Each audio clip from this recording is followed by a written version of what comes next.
Listo, entonces inicié la grabación y voy a iniciar con la webconferencia.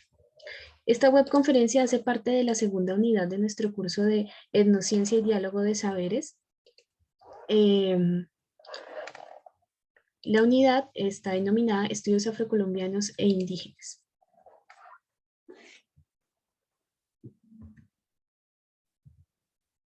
Entonces, lo primero que vamos a ver, la primera temática que vamos a ver, y esto apuntando un poco a los resultados de aprendizaje que tenemos dentro de nuestro curso, eso los podemos encontrar en nuestro sílabus, que es muy importante que nosotros siempre vayamos al sílabus del curso y nos detengamos a revisar cuáles son esos resultados de aprendizaje que vamos a tener con las actividades que estamos desarrollando.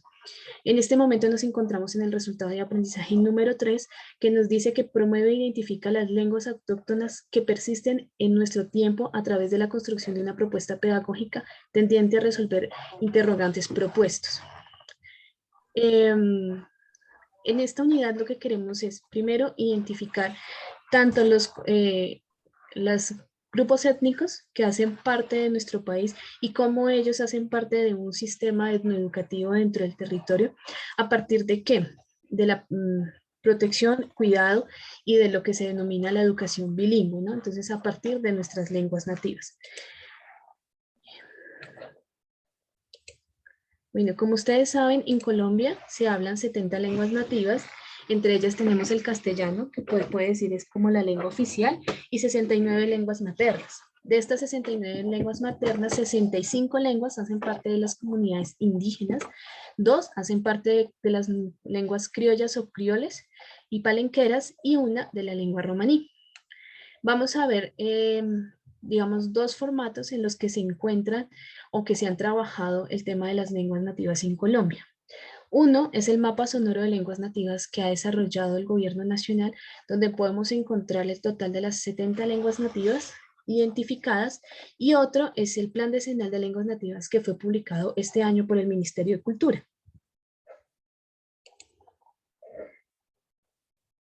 Vamos a ver el mapa sonoro de Colombia.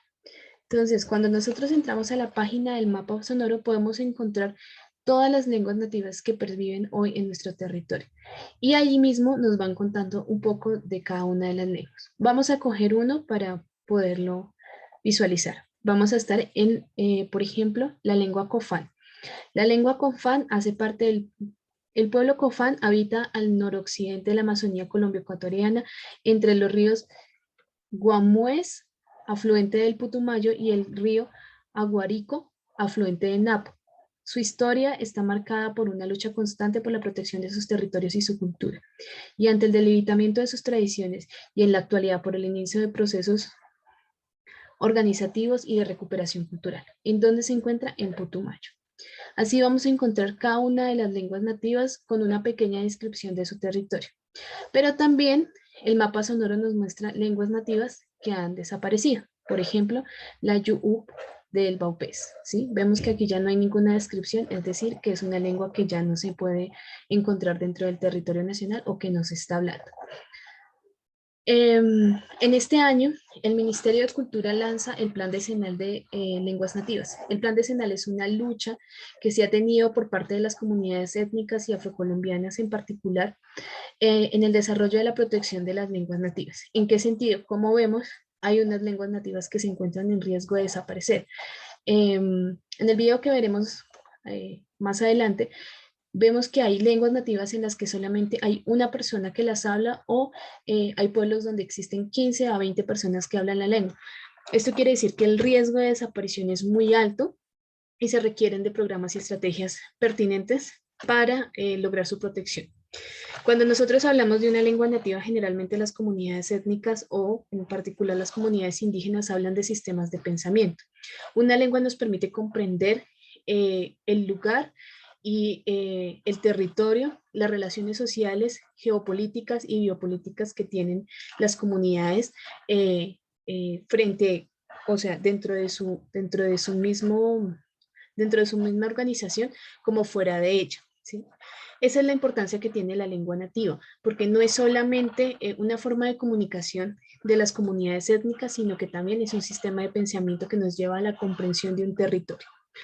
Esto es no solamente importante como una forma de preservar la cultura ancestral de nuestro territorio, es decir, como el patrimonio cultural inmaterial, que son las lenguas nativas, sino también dentro del ámbito educativo, dado que es muy importante que exista en Colombia, y esto apuntando a los principios de autodeterminación y autonomía de las comunidades étnicas, de tener su propia lengua y poder hablar dentro de su territorio su lengua nativa. Vamos a ver un poco el video del lanzamiento del Plan Decenal de Lenguas Nativas que se hizo en febrero de este año. Recordemos pues que en este evento participó nuestra universidad y obviamente el programa de etnoeducación.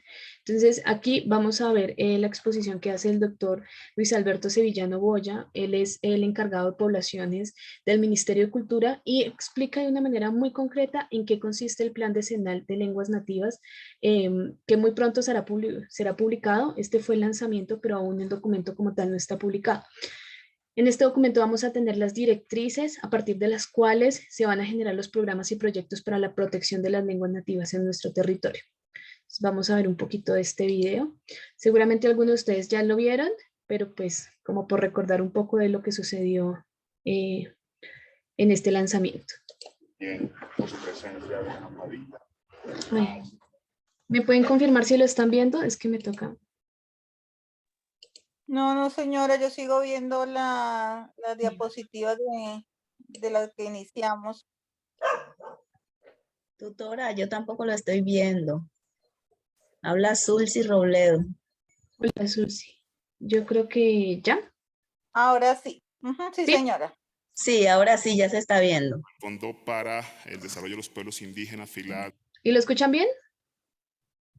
Sí, señora. Listo. Gabriel Muyuy, para las decanas de la UNAD, del externado, para los profesores, para los directores y directoras del ministerio, diferentes profesionales y por supuesto un saludo muy especial para no solamente mis coequiperas, sino amigas, la doctora Antonia Ágreda y Gunnara Jamioy, dos mujeres indígenas que entendieron que el plan decenal era una necesidad para el país, se lo echaban al hombro y como mujeres étnicas, mujeres indígenas, pero sobre todo como profesionales altamente calificadas, lo sacaron adelante. Muchas gracias. Y no menos importante, un saludo para un hermano nuestro de Palenque, nuestro presidente hoy del Consejo Nacional Asesor de Lenguas, a Manuel un saludo muy especial. Y a la presidenta que entrega el Consejo Nacional, a Diana Lozano, muchas gracias por estar. Además que está con la hija que transitó toda la construcción del plan decenal, nuestra bebé. Muchas gracias. Bueno, seré muy puntual, es presentarles de qué está compuesto el plan decenal de lenguas nativas de nuestro país. Es un plan que, como ustedes van a ver, ha transitado por una ruta muy interesante. Es un plan que tiene tiene 3 grandes capítulos, un capítulo indígena con un subcapítulo de lenguas amazónicas, un capítulo de lenguas criollas y un capítulo de la lengua romanés, o la lengua del pueblo gitano. Para llevar adelante estos capítulos, adelantamos con cada uno de los pueblos que además la ley 1381 nos instaba a tener espacios de validación, diferentes rutas. La primera es la ruta general del plan que adelantamos con el pueblo indígena, con los pueblos indígenas en el 2013, luego de ser emitida la ley 381, el Consejo Nacional genera un documento de plan, un plan decenal de lenguas, el cual hasta el 2019, justamente en este gobierno y parte de los compromisos de nuestro Plan Nacional de Desarrollo, lo retomamos e hicimos un trabajo articulado, retroalimentado y en territorio de retroalimentación con los pueblos indígenas, concertaciones con la Mesa Permanente de Concertación Indígena, pero además ir a los territorios a hacer esos procesos de retroalimentación. Proceso muy interesante que alimentó el plan de manera abrumadora y lo que nos llevó a que en el 2020 unificáramos el documento luego de ir a las 5 grandes zonas que los pueblos indígenas habían determinado. Ese documento lo retroalimentamos con las observaciones de los territorios, pero también con el profesionalismo de los lingüistas indígenas que estaban vinculados en este propósito. Más de 10, casi 20 lingüistas indígenas estuvieron en la construcción y la unificación de este plan. Y en diciembre 18 del 2020 logramos hacer un proceso de concertación y protocolización maravilloso. Luego, antes de que el plan retroalimentado y unificado, también tuviésemos grandes espacios con las instituciones, con los ministerios que se han mencionado, en donde encontramos la posibilidad de encontrar programas específicos y acciones futuras para hacer posible el plan decenal de lenguas nativas y para este caso, para el caso indígena, fuese una realidad. En ese marco, nosotros desde la Dirección de Población hemos hecho un par de recopilación de información sobre el estado de la vitalidad de las lenguas. Y ahí encontramos en el plan decenal, que es este plan que tenemos aquí, que estará a disposición muy pronto en las diferentes bibliotecas y para las organizaciones y estará colgado en la página web. Este plan, un plan extenso, grande, muy ambicioso, con un enfoque de derechos humanos, cuando hablamos de derechos humanos como el derecho fundamental a comunicarnos en nuestras propias lenguas. Y en ese estudio de la vitalidad encontramos casos como el histórico caso de la lengua tinigua con un solo hablante, que tenemos un trabajo muy interesante con el Instituto Caro y Cuervo, o el caso de las lenguas que tienen 15, 10, la lengua betoye que tiene 21 personas hablantes y que definitivamente ratifica la necesidad de tener un plan decenal en el país. Igualmente, todas las 65 lenguas indígenas tienen este estudio como tal, que además recoge información del anterior censo del 2018. Toda esta información nos llevó a reconocer que el plan debe tener estos 6 ejes: un eje de protección, un eje de fortalecimiento, un eje de reconocimiento, un eje de documentación, un eje de revitalización para esas lenguas que, aunque todas están en alto riesgo, hay unas que están mucho más riesgo porque su cantidad de hablantes son muchos menores, y unas de reivindicación, y son esas lenguas que en algún momento se pueden considerar extintas o que definitivamente ya no tenemos hablantes, pero podemos hacer procesos de reivindicación de las lenguas como tal. Aquí en este punto de los ejes me parece que seamos, o que lo analicemos de una manera un poquito más clara o más profunda, y es dentro de estos ejes cómo entra el tema de la etnoeducación para dar cumplimiento no solamente al plan decenal, sino para generar esos mecanismos de protección que está planteando el Ministerio de Cultura. ¿Ustedes cómo consideran que o ustedes que son licenciados en formación como etnoeducadores, pueden entrar a dar cumplimiento a estos ejes estratégicos que ha planteado el Ministerio de Cultura para el fortalecimiento de las lenguas nativas, ¿no? ¿Me están escuchando?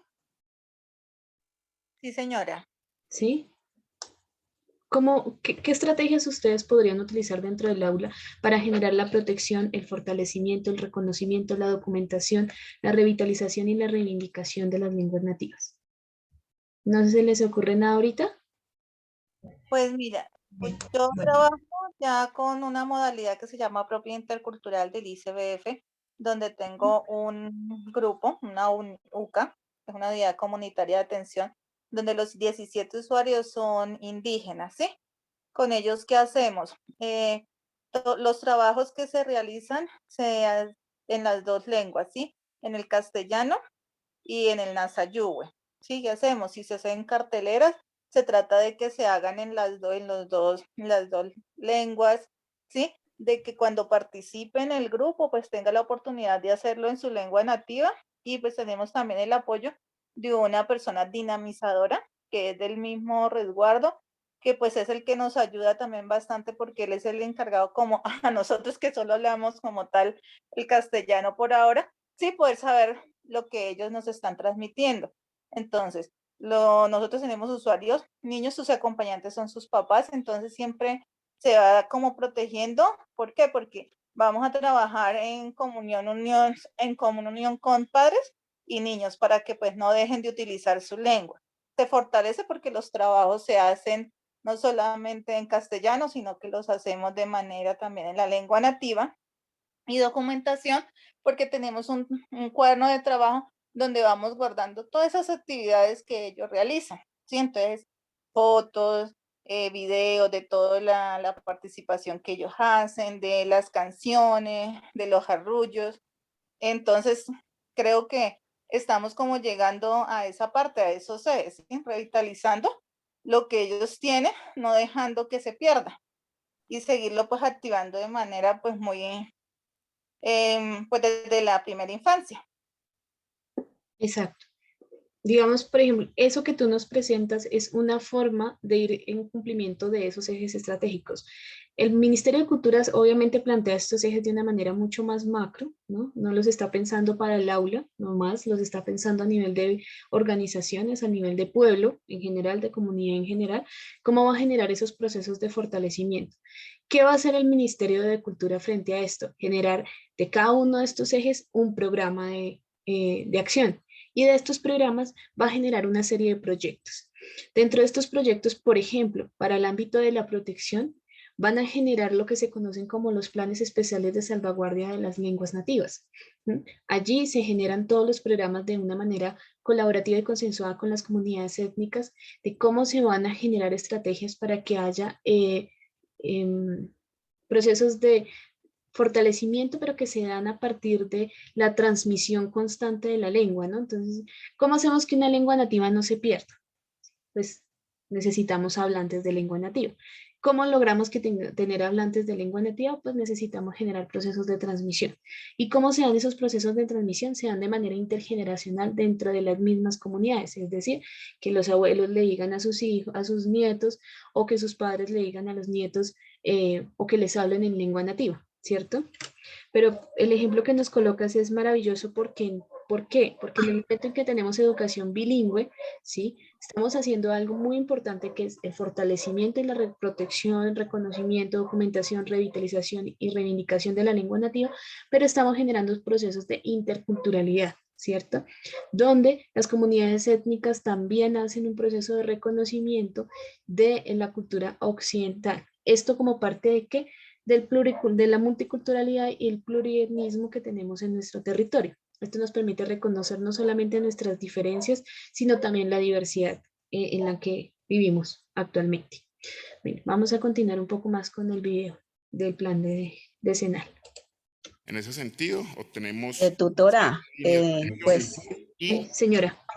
yo quería como hacer un poquito también énfasis en lo que la compañera está diciendo, porque yo pertenezco a la etnia afro, pero acá en mi región nosotros trabajamos con un proyecto que se llama Champalanca, donde estamos también tratando de revitalizar las lenguas, porque pues no hay muchos indígenas, pero entonces el poquito que hay se está haciendo como en forma de un diccionario que con lo que ellos nos traducen, porque automáticamente nosotros somos de lengua castellana, entonces a través de aquello, el proyecto es intercultural para rescatar, como decir, las costumbres, las lenguas.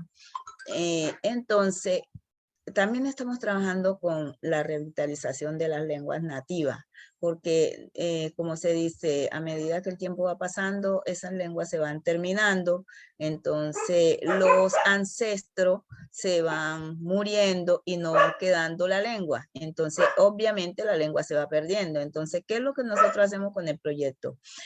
Rescatar todas esas vivencias, todas esas lenguas, tratar de unirlas en el proyecto para que los que vayan surgiendo, vayan aprendiendo desde la primera infancia, vayan conociendo las lenguas para que por decir algo, tengamos que interactuar, ya sepamos un poquito de lo que es la lengua, digamos, en Veracatía, que es la que al menos por acá está, y la castellano, que es la descendencia afro. Esa es con ese proyecto que estamos tratando de revitalizar la lengua, que no se pierda la lengua nativa. Lo que tú me dices, lo que tú nos cuentas es muy importante y creo que es algo que tenemos que tener en cuenta y es que nosotros como futuros etnoeducadores, tenemos que generar estrategias en el aula para hacer esa revitalización de la lengua nativa. Tú nos propones un proyecto en el que se está creando un diccionario, ¿cierto? Entonces, en ese diccionario, para recuperar la lengua, lo que se está haciendo es llevando las palabras castellanas a la lengua nativa. Esto como en un proceso de Exactamente, protección y fortalecimiento. Digamos, esto exacto. sería muy importante, por ejemplo, para el Instituto Caro y Cuervo, ¿no? Que es el instituto aquí en Colombia que maneja todo el tema de lingüística. ¿Por qué?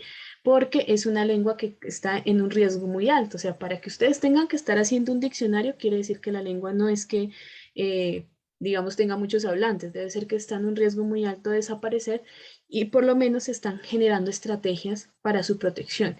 Lo mismo, la compañera que te antecedió nos habla de unos procesos en los que todas las actividades que se desarrollan se hacen de manera bilingüe. Entonces, si se va a hacer una cartelera, se hace en las dos lenguas. Si se va a hacer un ejercicio, se va a hacer en las dos lenguas.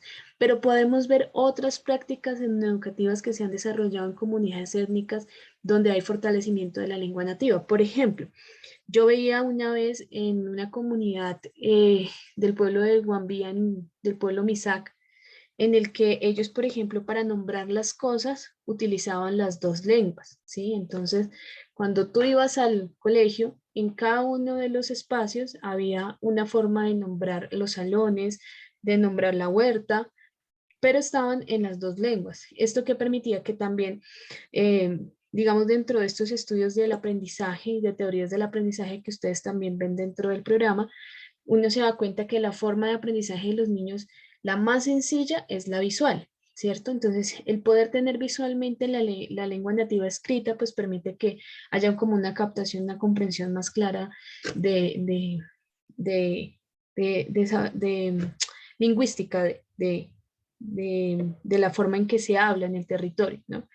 Y así hay varias experiencias en nuestro país, ¿no? La invitación también aquí es que nosotros pensemos de manera creativa cómo dentro del aula desarrollamos estos ejes, ¿sí? Dando cumplimiento no solamente al plan decenal, sino fortaleciendo realmente los procesos de habla de la lengua nativa dentro de nuestras aulas, ¿no? Entonces, ir pensando que, o bueno, ya como educadores, porque muchos de ustedes, digamos, ya están dentro de los territorios trabajando, cómo empezamos a generar esos procesos de protección de la lengua nativa. Si no hay más aportes, continúo con el video. Sí, señora. Listo. El capítulo indígena tiene 45 programas y proyectos que buscan el fortalecimiento, la protección, el reconocimiento, la documentación de las lenguas indígenas, de las 65 lenguas indígenas que tiene el país. Pero en ese marco hay un subcapítulo muy importante que además terminó siendo la gran guía para el plan decenal, que es el subcapítulo de las lenguas amazónicas. Este subcapítulo tiene estos 8 grandes ejes como tal. Yo quisiera mencionar algunos que terminaron siendo muy reveladores para el país realmente. Una línea especial de protección a las lenguas indígenas de las comunidades de pueblos que habitan en contextos fronterizos e internacionales.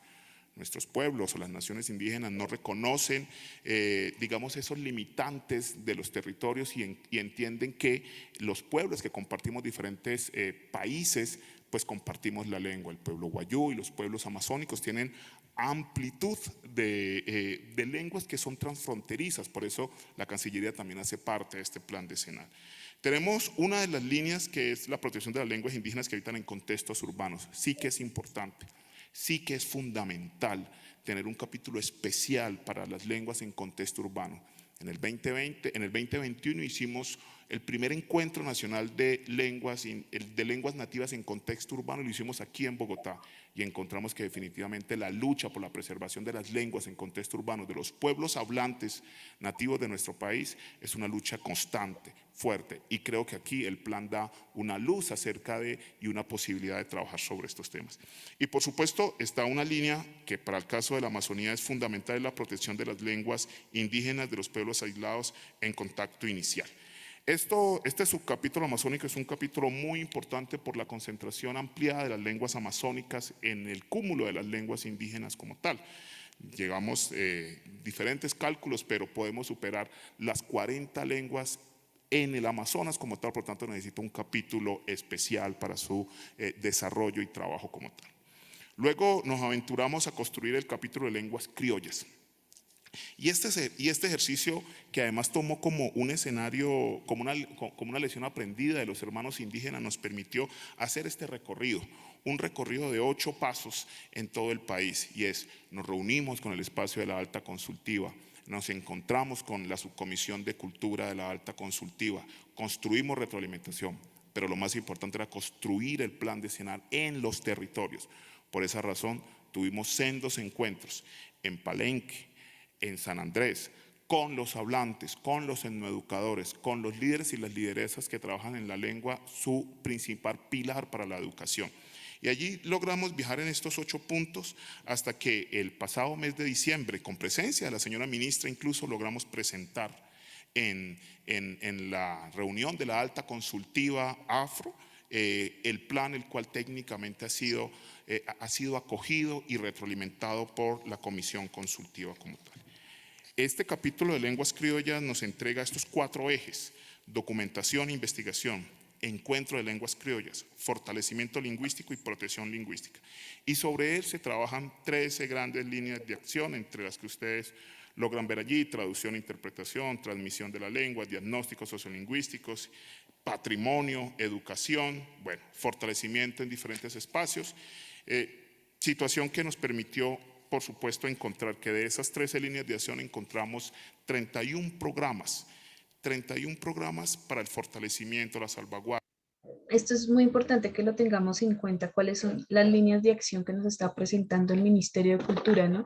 A partir de estas líneas de acciones que se van a desarrollar los programas y proyectos estratégicos para la recuperación de las lenguas nativas. Es decir, que si nosotros como organización comunitaria o parte de una comunidad étnica queremos apuntarle a uno de estos programas o proyectos, tenemos que ir en sintonía con alguna de estas líneas o ejes de acción que presenta el Ministerio de Cultura. Otra cosa que les voy a decir es, por el tiempo, como iniciamos un poco tarde, se nos va a agotar el tiempo del Zoom. Entonces, si se cae la llamada, nos volvemos a conectar en el mismo enlace. ¿Está bien? Sí, señora. Sí, señora. Bueno, Sí, señora.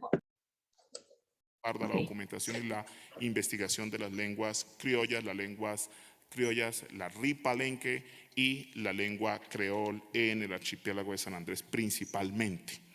Luego también nos aventuramos a construir el capítulo de la lengua romanés, que aunque la ley no nos invitaba a tener espacios de concertación ampliados, sí hicimos una interlocución directa con los líderes y las lideresas gitanas, y es así desde allí que fueron ellos mismos los líderes que escribieron y compartimos la escritura de este plan o estas líneas de plan decenal, en las cuales obtuvimos 4 grandes líneas para el marco de las lenguas romanés: el autodiagnóstico lingüístico, la articulación con los planes de vida del pueblo rom, la articulación con el sistema judicial y las autoridades de los pueblos étnicos, y la gestión de la cooperación y alianzas estratégicas para la recuperación de las lenguas nativas. Estas 4 líneas nos entregan 15 programas para desarrollar autodiagnósticos, las diferentes formulaciones de los planes integrales de las lenguas romanés, asociar el tema de la justicia con los temas de desarrollo de la lengua. Y esto, digamos, nos entrega hoy un plan muy robusto, un plan que ha sido reconocido por su amplitud a nivel iberoamericano, un plan que, como lo dije al inicio, fue pensado desde el enfoque de derechos humanos, cuando el derecho humano a comunicarme en mi propia lengua es fundamental. Es un plan no del sector cultura, es un plan estatal, un plan que recoge 4 ministerios, al ICBF, pero que sobre todo creemos desde el Ministerio de Cultura y desde esta dirección que será un plan que sencillamente instala en la política pública para siempre el desarrollo, la protección y el reconocimiento de las lenguas nativas para todos los colombianos. Muchas gracias. Bien, hasta ahí lo dejo. Entonces, lo que voy a hacer es compartirles el enlace para que ustedes, después, si lo quieren ver, repetir, lo puedan ver. Entonces, se los voy a colocar aquí por el chat. Y me imagino que, como yo no estaba compartiendo toda mi pantalla, no pudimos ver el mapa sonoro de las lenguas nativas, ¿cierto? No, no lo pudimos ver. Entonces, aquí tenemos el nombre de la lengua, pero ahora sí lo están viendo, ¿cierto? Señora. Ahora sí lo están viendo. Entonces tenemos el nombre de la lengua la descripción de cada una de las lenguas y el departamento donde se ubica.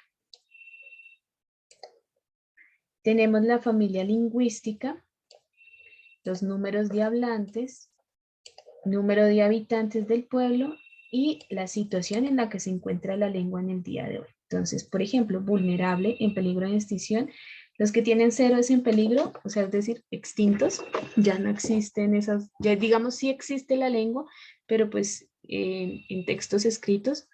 Bueno, y acá podemos ir viendo que en su mayoría todos se encuentran en peligro, o digamos, el estándar más alto es en vulnerable, ¿cierto? Pero digamos que no hay una lengua que no tenga esta estandarización o no esté categorizado en este punto.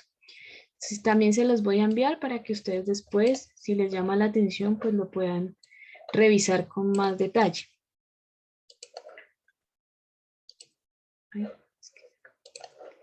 Acá también les envío el link.